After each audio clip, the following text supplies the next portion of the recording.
So I'm back home after visiting some family, and yeah, it's always a funny thing when I leave, like visiting family. Like I stayed over a couple of nights, and like I'm always sort of emotionally affected when I leave, like almost like I'm going to another country. And I think I always remember being sensitive to that as well. Like I think when I used to live in another city and I'd come down to visit for the day, then upon leaving it'd always be like part of that's emotional and part of it's also just dealing with change again, I guess, like especially since I stayed the night there, where just kind of getting recalibrated, and understanding that change, like I'm more sensitive naturally to change, and I know that's a trait in sort of autism as well, where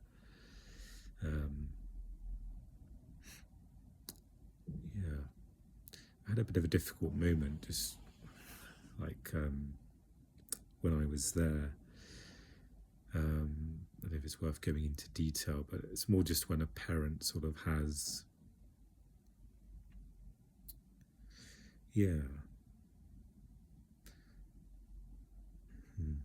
just thinking whether worth, maybe I have to, I don't know.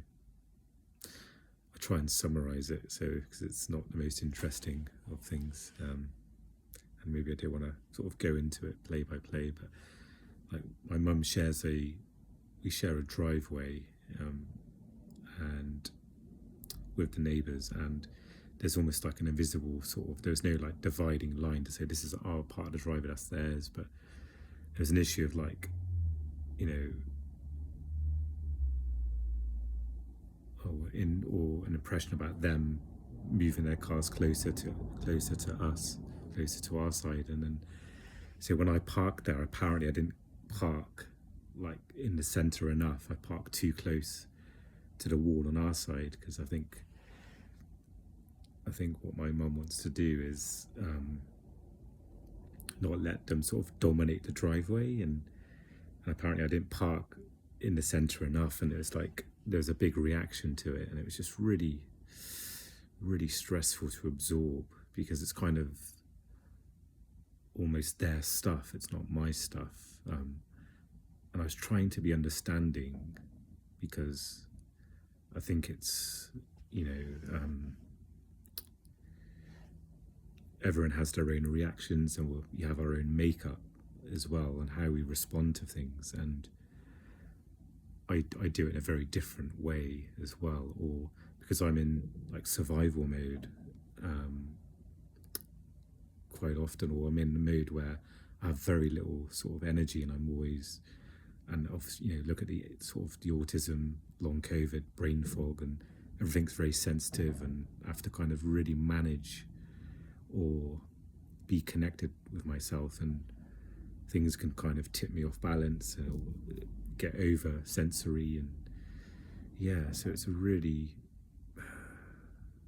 and more importantly, why I bring this up is that I try to, or I can acknowledge, I guess, me trying to listen to their point of view and how it affects them, but also I was able to kind of share a little bit about how it affects me, like, it's, like I said, that it's quite stressful for me to kind of,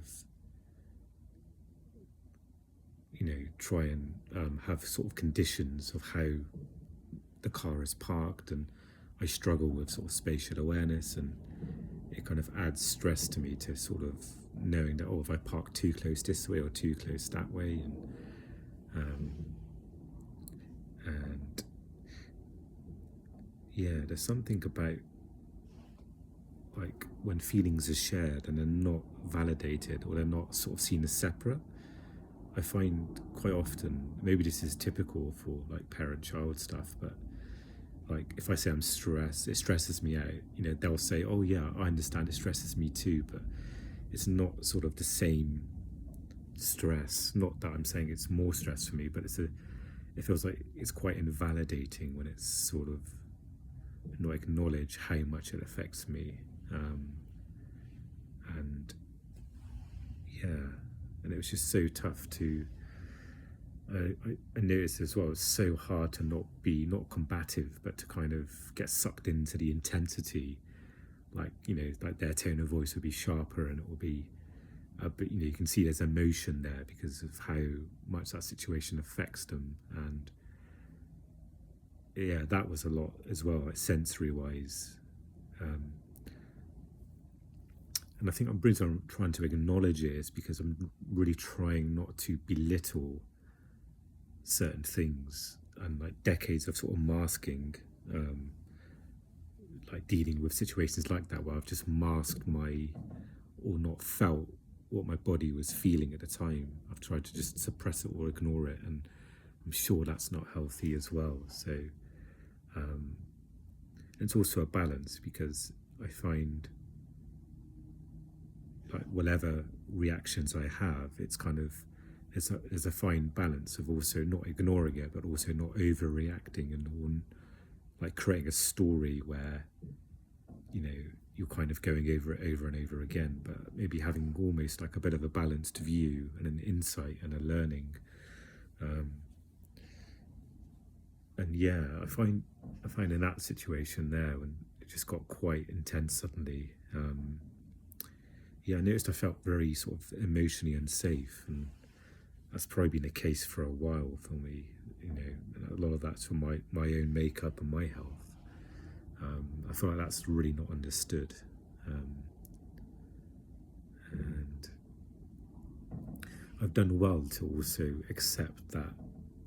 Like, I'm not waiting for like people to understand in some ways. Like before, I was like desperate to get people to understand, especially like when a sort of not quite like a conflict, but a sort of situation comes up where the conversation turns intense and you have to kind of explain your side of it and explain why you're not sort of not quite standing up for yourself, but giving your point of view, versus just being sort of railroaded by the other person's opinions and their view and their emotions. And it's still very tricky.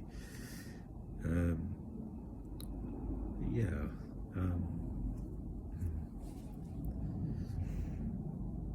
Yeah, so I'm kind of in recovery at the moment, just so I came back today, and I think I'm going to take tomorrow off as well. I was tempted to go to the library tomorrow, but I may go into the city Friday, so I think it might be a good idea to sort of take tomorrow off, just to give me a respite before, potentially maybe seeing a friend Friday, so that breaks up the social stuff. One random sort of insight, I went to this cafe and with some family, and when I went into like the bathroom, I just felt something about it felt so calm, and I was trying to when I went in, I was like, oh yeah, the walls are painted like a dark colour, and I've kind of really responded to that, like bright, something I forget as well, but I'm more affected than I realise about bright things, like even white walls, or going out when it's quite bright. And it's funny because I'm saying it now, and I'm saying, oh yeah, I'm like re-remembering that sort of thing. It's like I don't even register it at times, but I went into the bathroom where it was really dark, and the walls was like a dark green, and there was a small little light, and it was very sort of cozy, and I think something in me sort of relaxed as well, because you look at most like even behind me, it's like white walls, and I don't actually have these lights on normally. I've just got the light on in the corner, the lamp in the corner, but it's not bright enough for me to record.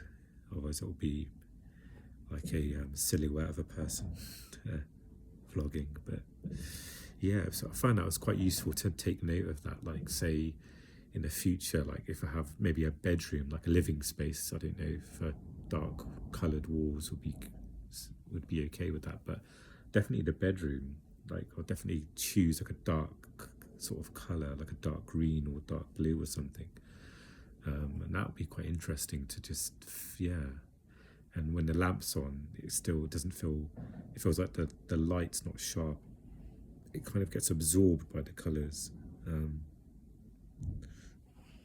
but yeah, that was a nice little moment. I felt, it's funny, I was just like peeing and thinking, oh, this is actually, it's quite a small sort of cubicle in this, like a small like bathroom. But yeah, I was kind of just looking at the plant there, and all felt quite calm and safe. So I was just thinking to myself, oh, take note of that, and maybe that can come in handy for the future.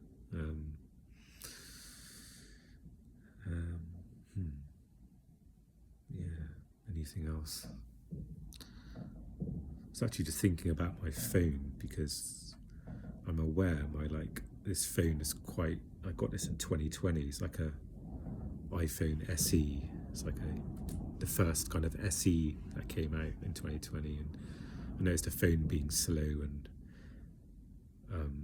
I was just speaking to a friend before, and I tried to call, or they tried to call me, and like that wasn't kind of going through, and I had to reset the phone. But I'm also aware of the mic as well, the quality of that.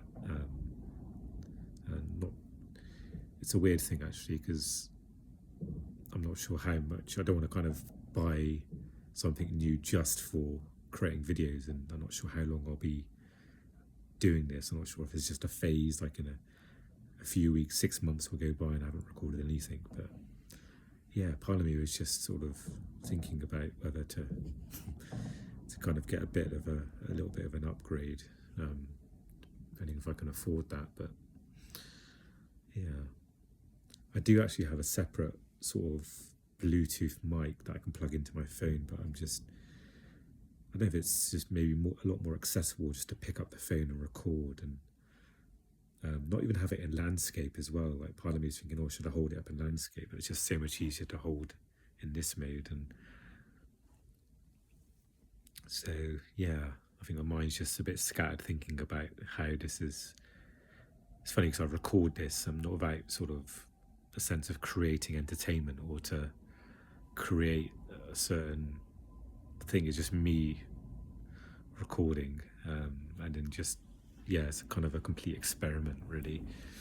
And I was thinking I want to like maybe just test out recording without having too much sort of planned things to say, because I can find that can be a bit stressful as well to maybe. And sometimes when you spontaneously just talk, like things come up naturally. And I guess it's kind of similar to counselling really, where some weeks you may have a couple of things that may want to be shared, and then other times you're just like, there's a silent start and you're there for a while thinking, and then by the end of it you're like in the thick of really saying something and warmed up, and then the inevitable time is up sort of announcement before you've got to go. But yeah, I'm just thinking about ways of making this accessible and maybe a bit enjoyable, maybe too of a strong word, but yeah, just not maybe worrying too much about like how it looks, or part of me is maybe aware of the sound of the mic maybe, and the quality of the camera. But yeah, maybe that's something just to keep in my mind. Might be a nice idea to kind of makes it a bit more enjoyable by having something that's a little bit more quality to record. But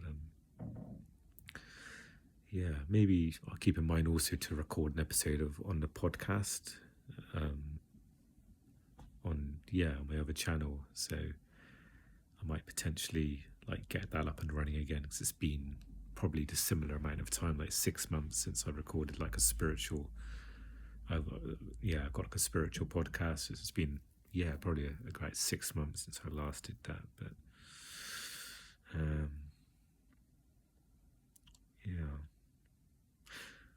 I've definitely mentioned this before, but I'll mention it again because it's happening. But sometimes I find it hard to end. Like I don't want to come up with a saying, because doesn't feel like content in that way. I just kind of usually end it. But sometimes I find it a struggle to wrap up what I'm saying almost, and and now I feel awkward now. But I will end this, and yeah.